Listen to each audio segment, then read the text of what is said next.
오늘 본문 5장 21절의 말씀에서도 보면 하나님이 죄를 알지도 못하신 이를 우리를 대신하여 죄로 삼으신 것은 우리로 하여금 그 안에서 하나님의 의가 되게 하려 하심이라. 죄를 알지도 못하는 분이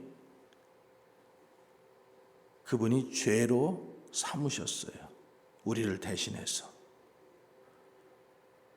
그래서 죄인은 죄인을 구원할 수 없습니다. 죄인을 구원하려면 반드시 의인이 필요한데 예수님은 죄가 없으신 분이시잖아요. 그래서 예수님께서 친히 죄가 되심으로 우리를 구원하심으로 우리로 하여금 하나님의 의를 알게 하였다. 그래서 로마서 8장 3절에 보면은 율법이 육신으로 말미암아 연약하게 할 수 없는 그것을 하나님은 하시나니 곧 죄로 말미암아 자기 아들을 죄에 있는 육신의 모양으로 보내어 육신의 죄를 정하사.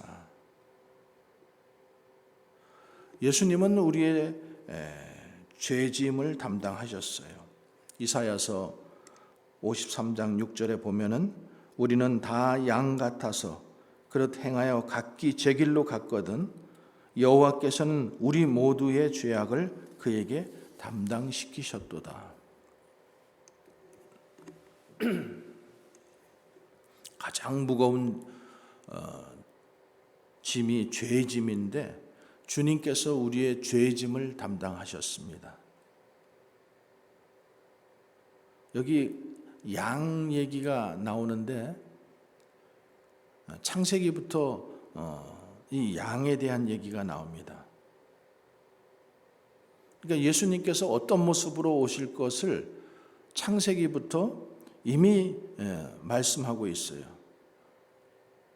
제일 먼저 나오는 것이 아담과 하와 때부터 나오는 거예요.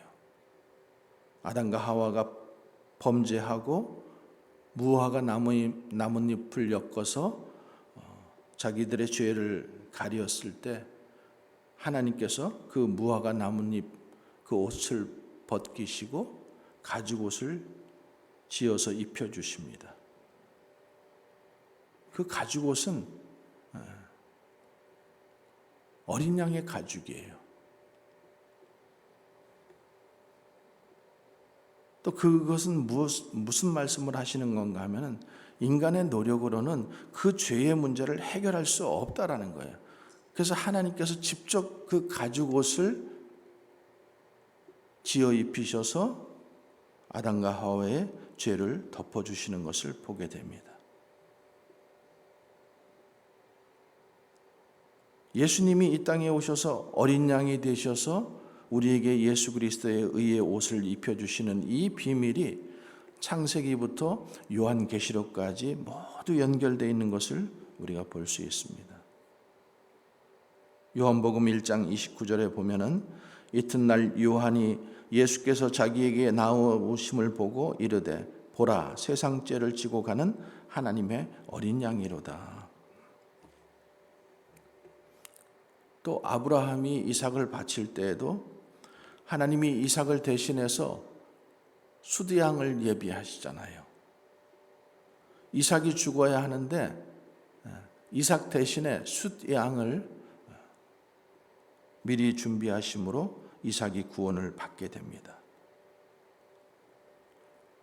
또 이 어린 양에 대한 사건은 출애굽기 12장에 나와요. 그때 장자의 재앙이 10번째 재앙으로 오는데 장자가 다 죽잖아요. 그런데 어린 양의 피를 그 문설주와 임방에 바른 집은 죽음이 넘어가서 구원받습니다. 이 장자에 대한 비밀은 나중에 하나님께서 이스라엘을 구원하신 다음에 이렇게 말씀하십니다. 이스라엘은 내 장자다. 내 장자다. 그렇게 말씀하신 하나님이 신약에 오면은 새 이스라엘인 저와 여러분을 내 장자다 이렇게 말씀하시는 거예요. 그러니까 우리가 장자가 된 거예요. 우리를 그렇게 불러주신 거예요. 어린 양으로 오신 예수님께서 우리의 죄를 담당하시고 베드로전서 2장 24절에 보면은 친히 나무에 달려 그 몸으로 우리 죄를 담당하셨으니 이는 우리로 죄에 대하여 죽고 의에 대하여 살게 하려 하심이라. 그가 채찍에 맞음으로 너희는 나음을 얻었나니. 그래서 예수님이 몸을 입고 오셔야만 된다는 거예요. 예수님이 십자가에 달리신 것은 영이 달리신 것이 아니라 몸이 달리신 거예요. 그래서 몸이 달리셔야 우리의 죄가 사함 받는 거예요. 그래서 몸이 소중한 거예요. 그래서 우리 몸을 하나님이 기뻐하시는 거룩한 산 제물로 드려라 이렇게 말씀하시죠. 예수님은 우리를 대신해서 죽으셨습니다. 대신한다라는 말은 대표로 죽으셨다라는 말이에요. 대표. 예수님 한 분이 대표로 죽으신 거예요. 첫 번째 아담의 죄로 전 인류가 죄인이 되었는데 그것은 우리가 신약 성경과 구약 성경을 이해하는데 아주 중요한 신학적인 의미를 가지고 있어요. 첫 아담이 죄를 지었기 때문에 우리가 모두 죄인 된 것처럼 마지막 아담인 예수님께서 십자가에 달리심으로 우리의 모든 죄가 사함 받았다는 거죠. 고린도후서 5장 14절 오늘 말씀의 본문 말씀에 보면 그리스도의 사랑이 우리를 강권하시는도다. 우리가 생각하건대 한 사람이 모든 사람을 대신하여 죽었은즉 모든 사람이 죽은 것이라 이렇게 말씀합니다. 그래서 예수님께서 모든 사람을 대신해서 죽으셨기 때문에 우리 모든 사람이 죽고 예수 그리스도 안에서 새롭게 태어나는 은혜를 받게 된 것입니다. 로마서 6장 23절 죄의 삭은 사망이요 하나님의 은사는 그리스도 예수 우리 주 안에 있는 영생이니라. 또 베드로전서 3장 18절에도 그리스도께서도 단번에 죄를 위하여 죽으사 의인으로서 불의한 자를 대신하셨으니 이는 우리를 하나님 앞으로 인도하려 하심이라. 육체로는 죽임을 당하시고 영으로는 살리심을 받으셨으니. 의인으로서 불의한 자를 대신했다라는 거예요. 그러니까 예수님이 왜 죽으셨어요? 우리 때문에, 우리의 죄 때문에 예수님이 심판을 받으신 것입니다. 여러분, 한 사람이 죄를 지으면은 그 한 사람이 한 번만 형벌을 받게 되어 있습니다. 두 번 받지 않아요. 그래서 우리가 지은 죄를 예수님께서 담당하시고 그 형벌과 심판을 받으셨어요. 그렇기 때문에 우리는 죄에 대한 심판이 없습니다. 죄에 대한 형벌이 없어요. 예수님이 십자가에서 그렇게 우리의 모든 죄를 사하셨기 때문에 우리는 그 죄에 대해서 두 번 심판받거나 형벌받지 않는다는 거예요. 그것이 하나님의 전적인 은혜라는 거죠. 갈라디아서 3장 13절에 보면은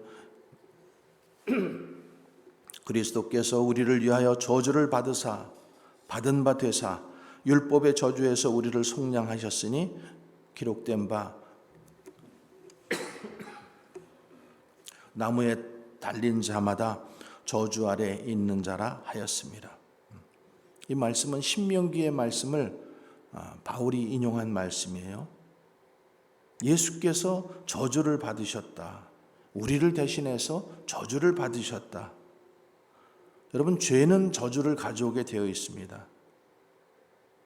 창세기에서도 보면은 하나님이 저주하시면은 엉겅퀴와 가시덤불을 낼 것이라고 했어요. 축복과 저주가 무엇일까요? 축복은 하나님의 생명이 흘러가는 게 축복이에요. 하나님의 생명이 흘러가는 곳에는 언제나 풍성함이 있고 풍부함이 있고 하나님의 본성이 그 안에 있다라는 거예요. 그래서 생육하고 번성하라고 했을 때에 하나님께서 먼저 복을 주시고 그 복이 흘러감으로 충만함을 경험하게 되는 거예요. 성경에 보니까 예레미야서를 보니까 목자에게도 형통함이 있더라고요. 목자들이 여호와를 찾지 아니함으로 형통하지 못한다. 역설적으로 얘기한 거죠. 목자들이 여호와를 찾지 아니함으로 형통하지 못하여 양들이 흩어진다라는 거예요.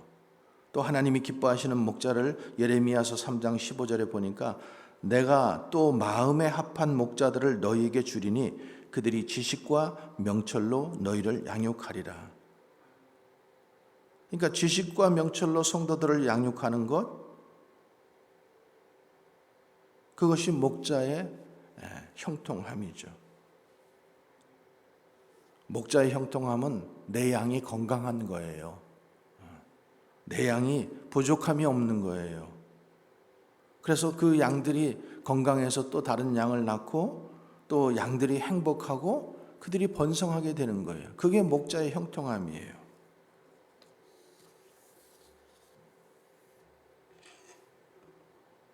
이것이 하나님의 축복입니다. 목자에게도 형통함이 있고 양에게도 형통함이 있고 그리고 하나님을 찾는 목자, 저는 그런 목자가 되게 해달라고 기도하고 있어요. 한 영혼이라도 더 구원받고 한 영혼이라도 더 제자로 삼고 싶은 그런 마음 가지고 있습니다. 이것은 하나님의 축복이 아니면 되지가 않죠. 내 노력만 가지고 되는 것도 아니고 노력을 많이 한다라고 해도 하나님의 축복이 따라와 주지 않으면은 되지 않죠. 그래서 때를 따라 하나님께서 기회를 주시고 또 때를 따라 하나님께서 문을 열어 주셔야 가능한 것입니다. 그러니까 요셉이 가는 곳마다 형통하게 되었다. 은혜가 있었다. 그래서 사람들에게 은총을 받게 되잖아요. 에스라가 하나님의 은혜를 입었을 때 그가 왕의 은총을 받게 되잖아요. 또 다니엘이 하나님의 은혜를 입었을 때 환관장의 은혜를 받게 되잖아요. 저와 여러분에게도 이런 은혜가 있기를 바랍니다. 하나님이 축복을 사모하고 갈망해야 됩니다. 왜냐하면 우리는 복음을 받은 사람들이에요. 복음은 축복의 복음이에요. 저주의 복음이 아닙니다. 축복은 생명이 흘러가는 것이라고 했어요. 반대로 저주는 뭐예요? 하나님의 생명이 단절된 거예요. 하나님의 공급이 단절된 거예요. 단절되면, 끊어지면은 어떤 결과가 와요? 황폐해지고 핍절해지고 쓸모없어집니다. 그러니까 생명이 점점 죽어가는 거예요. 그러나 축복받게 되면은 그 안에서는 무한한 잠재력이 나오게 되는 거예요. 그래서 하나님께서 놀라운 영감과 지혜와 명철과 총명을 더해지는 것을 우리가 보게 됩니다. 예수님이 저주를 받으시고 예수님이 우리를 대신해서 죄를 담당하신 것은 우리를 축복하기 위해서 그렇게 하신 것입니다. 우리를 풍성하게 하시고 부유하게 하시고 차고 넘치게 하시도록 해주기 위해서 주님이 십자가에서 우리 대신 저주를 받으신 것입니다. 여러분, 요셉 같은 사람도 보세요. 노예로 끌려가서 그 노예로 끌려갔지만 하나님의 축복을 받게 되니까 그 모든 가족뿐만 아니라 그 식솔 전체 또 그 국민 전체가 만민의 생명이 구원되는 것을 볼 수 있잖아요. 가난으로부터. 또 다니엘도 보세요. 하나님의 은혜를 받게 되니까 그 하나님의 은혜가 주는 축복들이 임하게 되면 엄청난 일들을 경험하게 되는 것이죠. 그래서 이사야서 58장 11절에 너는 물된 동산 같겠고 물이 끊어지지 아니하는 샘 같을 것이라.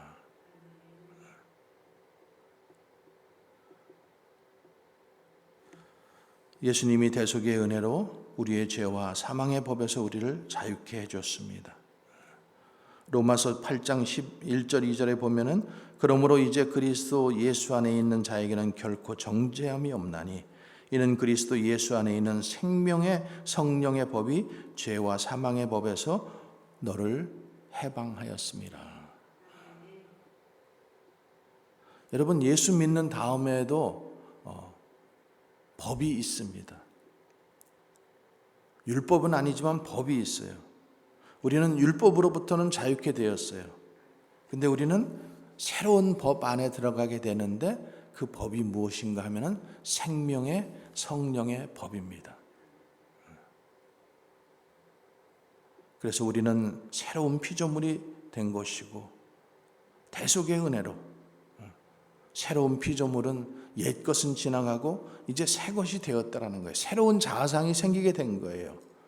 죄로 일그러진 그 옛 자아상이 아니라 예수 그리스도의 보혈로 말미암은 새로운 자화상, 가능성과 새로운 잠재력을 우리는 받게 된 것입니다. 그리고 우리는 새로운 이름을 얻었어요. 그리스도인이라는 새로운 이름. 그래서 예수 그리스도를 믿으면은 그리스도께서 우리를 새로운 피조물로 만드시는 것을 보게 될 것입니다. 두 번째로 우리는 예수님의 옷을 대신 입게 되었어요. 우리의 옷은 더러운 옷이었어요. 이사야서 64장 6절에 보면은 무릇 우리는 다 부정한 자 같아서 우리의 의는 다 더러운 옷 같으며 우리는 다 잎사귀 같이 시들므로 우리의 죄악이 바람같이 우리를 몰아가나이다. 아담과 하와가 그 나뭇잎으로 옷을 만들어서 입었는데 그 옷으로는 죄악을 가릴 수가 없다라는 거예요. 근데 우리는 모두 다 죄를 지었잖아요. 사도 바울이 의인은 없나니 하나도 없다라고 했어요. 우리는 다 더러운 옷을 입었어요. 근데 갈라디아서 3장 27절에 누구든지 그리스도와 합하기 위하여 세례를 받은 자는 그리스도로 옷 입느니라 이렇게 말씀하고 있고, 로마서 13장 14절에도 우리 주 예수 그리스도로 옷 입고 정욕을 위하여 육신의 일을 도모하지 말라.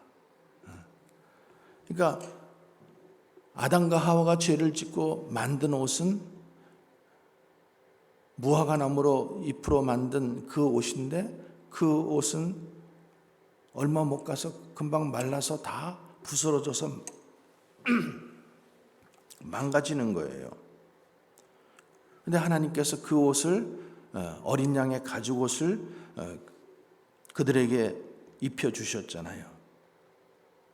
그 옷을 입어야 되는 거예요. 그러니까 옷 이야기가 참 많이 나와요. 여러분 요셉도 한번 보세요. 요셉이 어렸을 때는 채색 옷을 입었잖아요. 근데 노예로 팔려가고 나서는 노예의 옷을 입었어요. 또 감옥에 들어가서는 죄수의 옷을 입었어요. 그리고 나서 그가 국무총리가 되어서는 국무총리의 옷을 입습니다. 근데 창세기 45장에 보면은 자기 형들, 자기의 옷을 찢어서 동물에게 마치 죽은 것처럼 해버렸던 그 형들에게 창세기 45장에 보면 나중이잖아요. 그 옷을 다 나눠줍니다. 그 찢어진 옷 말고 옷을 나눠줘요. 새로운 옷을. 그리고 자기 동생 베냐민에게는 5벌의 옷을 나누어 줍니다. 그러니까 이 요셉은 예수님의 모형이라고 보시면 돼요. 은 20에 팔리고 고난받고 만민의 생명을 구원하고. 그러니까 요셉이 입었던 옷, 만민의 생명을 구원하는 옷이잖아요. 그 국무총리의 옷으로, 구원의 옷으로 바꿔주신 것이죠. 그래서 하나님께서 우리 생에도 옷을 바꾸어 주시고 또 예수 그리스도를 통해서 옷을 입게 하신 것을 우리가 보게 되는 거죠. 또 우리는 예수님과 함께 장자의 옷을 입게 되었습니다. 장자의 옷. 로마서 8장 29절에 하나님이 미리 아신 자들을 또한 그 아들의 형상을 본받게 하기 위하여 미리 정하셨으니 이는 그로 많은 형제 중에서 맏아들이 되게 하려 하심이라. 예수님이 맏아들이 되시고 우리로 예수님의 상속자가 되게 하셨어요. 여러분, 장자는 상속을 받게 되어 있어요. 다른 아들들은 상속을 못 받아요. 장자만 상속을 받는 거예요. 그리고 장자는 다른 자녀들보다 두목을 받게 되어 있습니다. 그 대신 장자는 가족을 부양해야 돼요. 그리고 대를 이어야 됩니다. 그래서 예수님께서 우리로 장자 삼으시고 예수님과 함께 우리가 상속자가 된 것입니다. 로마서 8장 17절에 자녀이면 또한 상속자 곧 하나님의 상속자여 그리스도와 함께한 상속자니 우리가 그와 함께 영광을 받기 위하여 고난도 함께 받게 되리라. 또 우리는 왕 같은 제사장의 옷을 입게 되었습니다. 베드로전서 2장 9절에 너희는 택하신 족속이요 왕 같은 제사장들이요 거룩한 나라요 그의 소유된 백성이니 이는 너희를 어두운 데서 불러내어 그의 기이한 빛에 들어가게 하신 이의 아름다운 덕을 선포하게 하려 하심이라. 여러분, 존 버년이라는 사람이 쓴 철로역정이라는 책 기회가 되면은 꼭 한번 좀 읽어봤으면 좋을 것 같아요. 거기에 보면은 이런 구절이 나와요.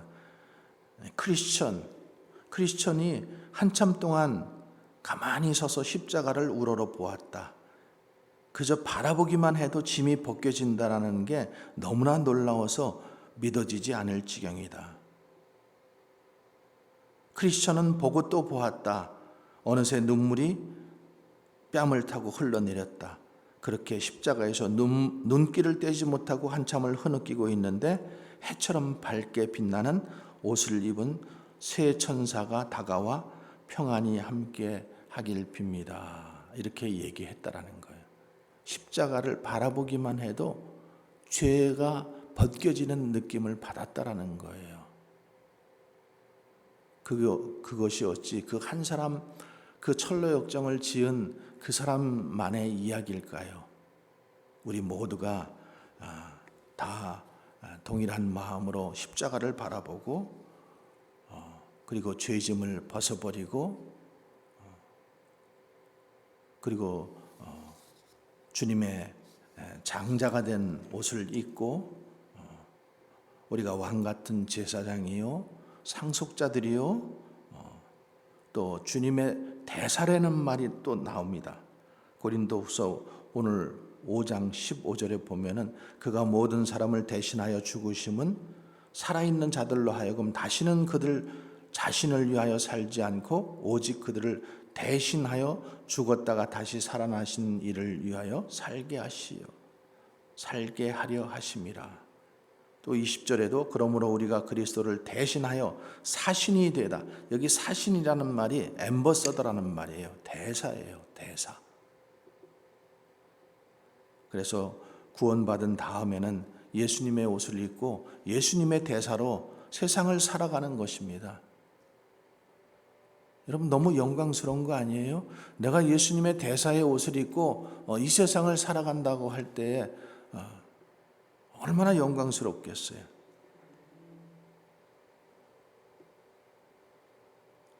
여러분, 한 분 한 분이 그리스도의 대사라는 사실을 알고 또 예수 그리스도 안에서 풍성한 축복을 누리고 승리하는 하루가 되기를 또 주님의 이름으로 간절히 축복합니다. 기도하겠습니다. 하나님, 은혜 감사합니다. 우리의 죄를 벗겨주시고 우리가 우리의 스스로의 옷으로 만든 옷으로 죄를 가릴 수 없지만은 하나님께서 우리에게 어린 양의 그 가죽으로 입힌 옷을 만들어 입혀 주셨고, 친히 하나님께서 그 가죽 옷을 입혀 주신 것은 우리 스스로 주님 그 죄를 가릴 수 없기 때문이라는 말씀을 오늘 또 마음에 받습니다. 주여 감사합니다. 새 옷을 입혀 주시고 새로운 피조물 되게 하시고, 너는 나의 장자다, 너는 나의 상속자다, 너는 나의 대사다. 오늘도 주님 그 옷을 입고 기분 좋게 살아가게 하시고 활기차게 살아가게 하시고 생명력 있게 살아가는, 그래서 생명이 또 축복이 우리로 통하여 흘러넘치게 축복하여 주시옵소서. 예수님 거룩하신 이름으로 기도하옵나이다. 아멘.